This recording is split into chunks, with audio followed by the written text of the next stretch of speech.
I wonder though, because of the fact that Benzema did step down from the national side yesterday, if Zidane takes over, might we see Karim Benzema back? Well, for the sake of French football and football in its entirety, yes, he's a Ballon d'Or winner. I mean, he had one of the best seasons a striker could ever dream of last year. The Champions League, I feel Benzema's time at the national team is up for me. I feel it's the best decision for everybody, both for Benzema and for the French national team. I think it's okay.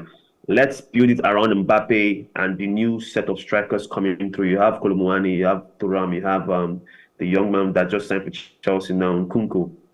So I think Benzema should hang up the boots because the thing is this: you don't want to have a destructive individual. Benzema has been steeped in almost all the controversies involved with the French national team, whether it was about blackmail or calling Giroud a certain type of car brand that is less, less Volvo, superior to his. Or something like that. If he has one wacky name like that, so he needs to just take it off. I think his biggest focus should be on maintaining this level of football since he's getting on with age. I think he's 35 now, 34. Let's see how long he can maintain being at a high level as a top striker in Europe. So I think he should just call it quits, in my opinion. So it's fine. Let's move on with other strikers now. So when I considered that the Benzema situation, my worry, or should I say, my curiosity is about why Deschamps, and it has seemed for the longest time as though Deschamps wasn't as invested in having the very best French striker available to him being a part of the squad. Because, okay, so the blackmail thing, obviously it was probably a disruptive scandal.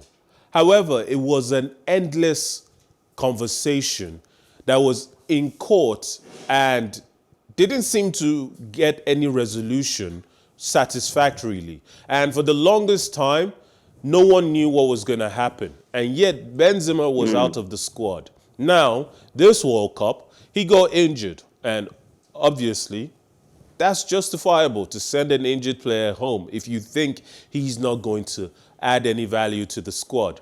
But then they didn't replace him, and it left room for the possibility of Benzema coming back.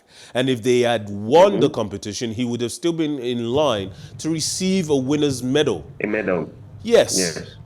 He was fit earlier than anyone expected. The space was still there for him. And even if he hadn't contributed all the way up to the point that France got to the finals, he could have been called up at the semi-final stage, given a run out, even if it was just 10 minutes. If he never played in the finals, which I still think he probably would have made a difference, but if he never played in the finals and they had won without him, he would have, just by the virtue of that 10 minutes, earned the winner's medal. Why exactly does it seem like Deschamps has such a big problem with Benzema? Okay, so now there's a very crazy stats when it comes to Deschamps' managerial career with France, especially with Benzema involved. 2016 Euros, he didn't win it. 2021 Euros, he didn't win it. But 2018 World Cup, Benzema wasn't there, France won it. 2022 World Cup, he wasn't there, they got all the way to the final. I feel there's more to this story that meets the eye, especially from us from the outside. But I'll call on your experience as a sports journalist and presenter. You've been to national team assignments. You've seen how the Super Eagles camp can be sometimes with certain players. We will not mention names. So when you have that kind of dynamics in your team, as a coach and a manager, you have to establish a hierarchy and say, I'm the alpha male here. Yes, I understand you guys have been a player before. Don't forget Deschamps was a World Cup winning captain in '98. He has been there. He won the Champions League in 1993, I think, the very first ever Champions League as well. So he has been there. He has been there and has done that. So he knows what he wants in his team, because team unity is really, really important. It will be very funny if players are. We've seen what happens with Ronaldo. Not to bring him up for any reason, but we've seen him at teams whereby players are trying to gravitate towards him to please him by passing the ball to him when he's not even in the best position. You don't want that to happen in your team. You want the team to play well. Giroud didn't score a single goal at the last World Cup. but he was instrumental to France winning the World Cup the last time in All right, 2018. all right. So I Sorry feel to like that's the issue. Carry on. sorry to cut you off.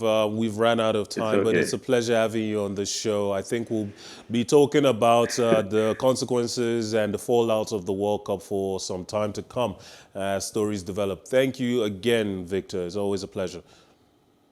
Thank you for having me, Mukai. Hopefully, Nigeria wins the World Cup in Canada, USA, and Mexico. Okay. Okay. Anyway, to everyone at home or at work, it's always a pleasure having you join us on the show. My name is Mikhail Tinubu. Remember, life is never boring. With some sports, do have a wonderful day.